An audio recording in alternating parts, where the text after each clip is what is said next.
It's 89 degrees in Deerfield Beach. Wish I was there right now.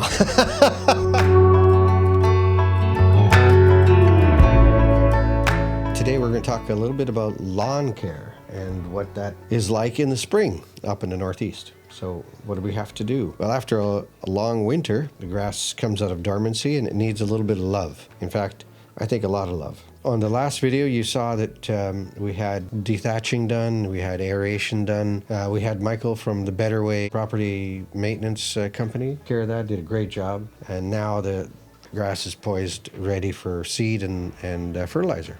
That first mow is something you need to look at, just kind of like nursing a small child, only it happens way faster. Get out the fertilizer, you need to get out the seeds and get things ready to get your lawn looking like it should. There's a little bit of work to be done. We talked last time, I believe, about pre-emergent, getting that in the ground. And as the ground gets up into the 50s, 55 and higher, we're now getting to the point where the roots are getting happy and things are going to start happening. I like to get down some fertilizer, something with as much iron as you can, at least 1% or so iron.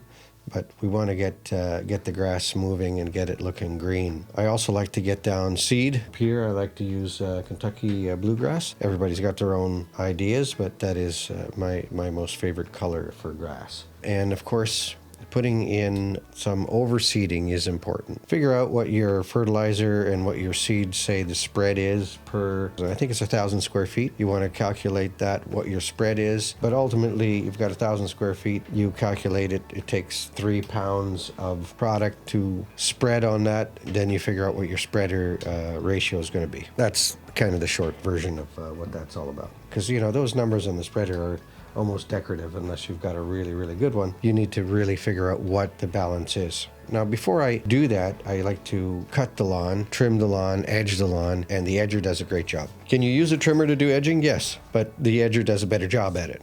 In a nutshell, guys, your first mow should clean everything up as much as you can, get the grass leveled as best you can with the first cut. We've already dethatched, we've already aerated, so it's a matter of adding fertilizer and seed, and I know it's going to rain in the next couple of days, so that'll really get things started. All right, guys, well, thank you for joining the channel. Glad you could be with us on this lawn care portion. We'd love you to subscribe, and we look forward to you joining us again next week.